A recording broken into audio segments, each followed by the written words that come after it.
Hello everyone, welcome back to my YouTube channel. Hope you guys are doing well. तो आज हम discuss करेंगे top 10 MCQs जो कि आपके पुलिस के एग्जाम और अदर जिस भी एग्जाम की आप प्रिपरेशन कर रहे हो जिसमें जीएस पूछी जाती है।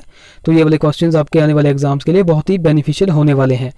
तो ये हमारी क्लास 1 होगी। ये वाले क्वेश्चंस हमने पिछली परीक्षाओं से लिए हैं, हर एक सेक्शन को मिक्सअप करके। तो आपको सिंपली खुद को चेक करना है कि आपके इन 10 में से कितने क्वेश्चंस सही होंगे। और हाँ, लास्ट में आपके लिए एक क्वेश्चन है जिसका आंसर आपको कमेंट बॉक्स में देना है।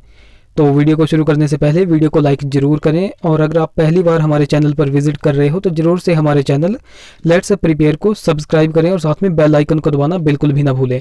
तो चलिए शुरू करते हैं पहले क्वेश्चन के साथ। तो बात करें हमारे पहले क्वेश्चन की, भारत का नेपोलियन किसे कहा जाता है? Who is called Napoleon of India? आपके पास ऑप्शंस हैं चंद्रगुप्त मौर्य, चंद्रगुप्त द्वितीय जिसको विक्रमादित्य भी कहा जाता है, अशोक जिसको अशोक महान कहा जाता है, या फिर समुद्रगुप्त। सो इस क्वेश्चन का राइट ऑप्शन हो जाएगा ऑप्शन नंबर डी, समुद्रगुप्त। तो अगर बात करें ऑप्शन नंबर डी की, तो समुद्रगुप्त को जो है वो भारतीय नेपोलियन किसने कहा था? तो ये कहा था इतिहासकार विसेंट स्मिथ ने। तो इतिहासकार विसेंट स्मिथ ने जो है वो अपनी रचना अर्ली हिस्ट्री ऑफ इंडिया में समुद्रगुप्त की वीरता एवं विजयों पर मुग्ध होकर उसे भारतीय नेपोलियन की जो है वो संज्ञा दी थी। तो चलिए बात करते हैं अगले क्वेश्चन की। तो हमारा क्वेश्चन नंबर 2 है, कौन सा राजवंश हरूणों के आक्रमण से अत्यंत विचलित हुआ था? Which dynasty was most distracted by the invasion of Hunas? So यहाँ पर आपके पास ऑप्शंस हैं मौर्य, कुषाण, गुप्त या फिर शुंग। सो इस क्वेश्चन का राइट ऑप्शन हो जाएगा ऑप्शन नंबर सी, गुप्त। सो बात करें अगर ऑप्शन नंबर सी की, तो यहाँ पर मैंने बहुत सारे पॉइंट्स को नोट करके रखा है। अगर आप इनको ढंग से पढ़ना चाहते हो तो वीडियो को पॉज कर सकते हो। वैसे मैं भी यहाँ पर आपको पढ़ा रहा हूँ। जैसे हरूणों का पहला भारतीय आक्रमण गुप्त सम्राट जो है वो स्कंदगुप्त, ये आपको याद रखना है। स्कंदगुप्त के शासनकाल में पहला जो है वो हरूण आक्रमण हुआ था तथा स्कंदगुप्त के हाथों वे बुरी तरह जो है वो परास्त हुए थे। तो यह आक्रमण एक धावा मात्र रहा था और देश के ऊपर इसका कोई तात्कालिक प्रभाव नहीं पड़ा, किंतु परोक्ष रूप से इसने गुप्त साम्राज्य के पतन की गति को जो है वो तेज कर दिया था। तो स्कंदगुप्त के मृत्यु के बाद जो है 5वीं शताब्दी से लेकर के 6ठी शताब्दी के प्रारंभ में उत्तर पश्चिम के कई क्षेत्रों पर हरूणों ने जो है वो कब्जा कर लिया था। तो इन पॉइंट्स को आप यहाँ पर नोट रख सकते हो। बात करें अगले क्वेश्चन की, तो हमारा क्वेश्चन नंबर 3 है, किस अभिलेख से जो है वो ज्ञात होता है कि स्कंदगुप्त ने हरूणों को पराजित किया था? From which inscription it is known that Skandagupta defeated the Hunas? So यहाँ पर आपके पास ऑप्शंस दिए गए हैं भीतरी स्तंभ लेख, इलाहाबाद स्तंभ लेख, मंदसौर अभिलेख और उदयगिरी अभिलेख। तो इस वाले क्वेश्चन का राइट ऑप्शन हो जाएगा ऑप्शन नंबर ए, भीतरी स्तंभ लेख। तो पहले क्वेश्चन में हमने पढ़ा था कि हरूणों ने पहला आक्रमण कब किया था? तो ये किया था स्कंदगुप्त के शासन काल में। और इस वाले क्वेश्चन में आपसे पूछा गया है कि किस अभिलेख से ज्ञात होता है कि स्कंदगुप्त ने जो है वो हरूणों को पराजित किया था? तो ये किया था भीतरी, तो इसका जो है वो प्रमाण मिलता है हमें भीतरी स्तंभ लेख से। तो अगर बात करें ऑप्शन नंबर ए की, तो उत्तर प्रदेश के गाजीपुर जिले में सैदपुर तहसील में जो है वो भीतरी नामक स्थान से भीतरी स्तंभ लेख मिलता है। ये वाला पॉइंट आपको देख लेना है। इसमें जो है वो पुष्यमित्र और हरूणों के साथ जो है वो स्कंदगुप्त के युद्ध का वर्णन जो है वो मिलता है। तो उल्लेखनीय है कि हरूणों का पहला भारतीय आक्रमण गुप्त सम्राट स्कंदगुप्त के शासनकाल में ही हुआ, जिसमें वे स्कंदगुप्त से जो है वो बुरी तरह पराजित हुए थे। तो इस वाले क्वेश्चन का राइट ऑप्शन ऑप्शन ए हो जाएगा। बात करें अगले क्वेश्चन की, तो हमारा क्वेश्चन नंबर 4 है, निम्न देशों और उनकी राजधानियों में से कौन सा युग्म जो है वो गलत है? तो आपके पास यहाँ पर देश दिए गए हैं और यहाँ पर राजधानी दी गई है, तो आपको बताना है कि कौन सा जो है वो गलत है। तो यहाँ पर आप देख सकते हो स्विट्जरलैंड की जेनेवा दी गई है, ऑस्ट्रिया की वियना, डेनमार्क की कोपनहेगन और फिनलैंड की हेलसिंकी। सो इस वाले क्वेश्चन का राइट ऑप्शन हो जाएगा option number A, Switzerland Geneva. यानी कि ऑस्ट्रिया की भी सही है, वियना जो है वो इसकी राजधानी है, डेनमार्क की कोपनहेगन है, और अगर फिनलैंड की बात करें तो इसकी भी हेलसिंकी है। तो अगर बात करें स्विट्जरलैंड की, तो स्विट्जरलैंड की राजधानी हो जाएगी बर्न।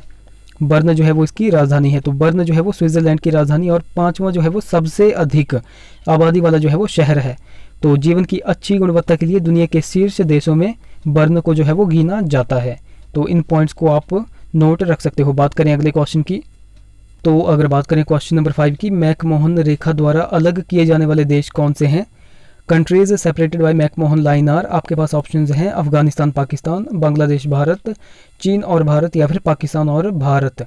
सो मैकमोहन रेखा द्वारा अलग किए जाने वाले देश हैं चीन और भारत। ऑप्शन यहाँ पर सी जो है वो करेक्ट हो जाएगा। तो यहाँ पर आप ऑप्शन नंबर सी को देख सकते हो, मैकमोहन रेखा जो है वो चीन और भारत को जो है वो अलग करती है।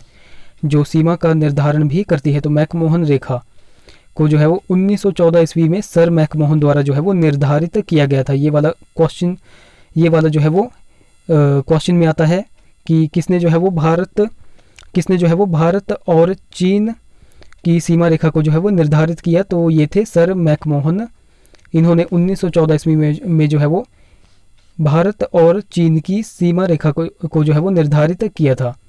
तो अगर बात करें अफगानिस्तान और पाकिस्तान की, तो ये जो है वो डूरंट रेखा इसको जो है वो निर्धारित करती है, अफगानिस्तान और पाकिस्तान की सीमा रेखा को। और अगर बात करें रेडक्लिफ रेखा की, तो ये रेखा भारत से पाकिस्तान और भारत को बांग्लादेश से जो है वो अलग करती है। तो अगर आप इन पॉइंट्स को पढ़ना चाहते हो तो वीडियो को पॉज कर सकते हो।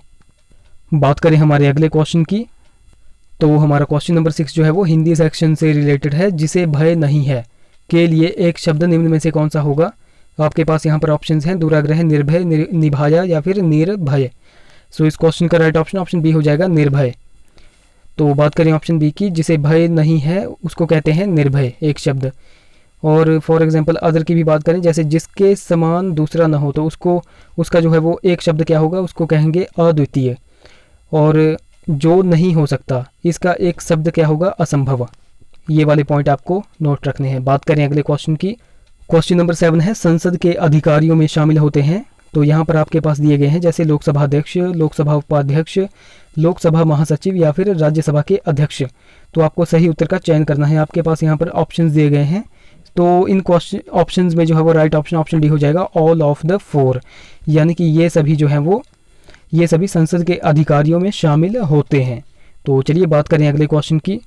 तो हमारा क्वेश्चन नंबर 8 है, मोस्ट इम्पॉर्टेंट क्वेश्चन है, निम्नलिखित में से अनुच्छेद के किस समुच्चय के तहत आपात का प्रावधान किया गया है। तो यहाँ पर आपके पास ऑप्शंस दिए गए हैं, अनुच्छेद 32 और 226, अनुच्छेद 350 और 351, अनुच्छेद 352, 356 और 360 या फिर अनुच्छेद 335, 336 और 337। सो इस क्वेश्चन का राइट ऑप्शन सी हो जाएगा, आर्टिकल 352, 356 और 360। तो अगर बात करें ऑप्शन सी की, तो यहाँ पर आप देख सकते हो आर्टिकल 352, 356 और 360 जो है वो आपातकाल से संबंधित हैं। तो इसमें अगर बात करें आर्टिकल 352 की, तो ये जो है वो राष्ट्रीय आपातकाल से संबंधित है। और अगर बात करें आर्टिकल 356 की, तो ये राष्ट्रपति शासनीय राज्यों में संवैधानिक तंत्र के विफल होने की दशा से संबंधित है। और अगर बात करें आर्टिकल 360 की, तो ये वित्तीय आपातकाल से संबंधित है। तो इन पॉइंट्स को आपको नोट रखना है, बहुत ही ज़्यादा इंपॉर्टेंट पॉइंट्स हैं। बात करें हमारे अगले क्वेश्चन की, तो हमारा क्वेश्चन नंबर 9 है, हिमाचल प्रदेश से रिलेटेड है। वाई.एस. परमार यानी कि यशवंत सिंह परमार का राजनीतिक गुरु कौन था। आपके पास ऑप्शंस हैं, कांशीराम, भागमल सौठा, चौधरी शेरजंग या इनमें से कोई नहीं। तो इस क्वेश्चन का राइट ऑप्शन हो जाएगा option number C, Chaudhary Sherjang. तो वाई.एस. परमार जो है वो हिमाचल प्रदेश के पहले जो है वो सीएम थे। बात करें हमारे अगले क्वेश्चन की, हमारा क्वेश्चन नंबर 10 है, हिमाचल से ही रिलेटेड है। शांद और शाबू नृत्य की उत्पत्ति जो है वो कहाँ से हुई है। तो यहाँ पर आपके पास ऑप्शंस हैं, भरमौर, सिरमौर, पांगी या फिर लाहौल स्पीति। तो इस क्वेश्चन का राइट ऑप्शन हो जाएगा option number D, Lahaul Spiti. तो ऑप्शन डी को यहाँ पर आप देख सकते हो, शांद और शाबू हिमाचल प्रदेश में दो लोकप्रिय नृत्य रूप हैं जो आमतौर पर भगवान बुद्ध की प्रेमयी स्मृति में जो है वो बौद्ध मठों में किए जाते हैं। वे राज्य के लाहौल और स्पीति जिले में उत्पन्न हुए हैं। तो इन पॉइंट्स को आपको नोट रखना है। बात करें हमारे अंतिम प्रश्न की, तो आज का हमारा अंतिम प्रश्न आपके लिए है। तो आपके पास आपको जो है वो क्वेश्चन है, निम्नलिखित में से कौन सा बृहस्पति का उपग्रह नहीं है। यहाँ पर आपके पास ऑप्शंस हैं, यूरोपा, गैनीमीड, कैलिस्टो या फिर डिमोस। तो इस क्वेश्चन का राइट ऑप्शन आपको नीचे कमेंट करना है। तो आई होप वीडियो आपको जो है वो इन्फॉर्मेटिव लगी होगी। अगर आपको वीडियो अच्छी लगी होगी तो जरूर से वीडियो को लाइक करें, शेयर करें, सब्सक्राइब करें चैनल को और साथ में बेल आइकन को दबाना बिल्कुल भी ना भूलें। तो चलिए मिलते हैं अगली वीडियो में। Till then take care.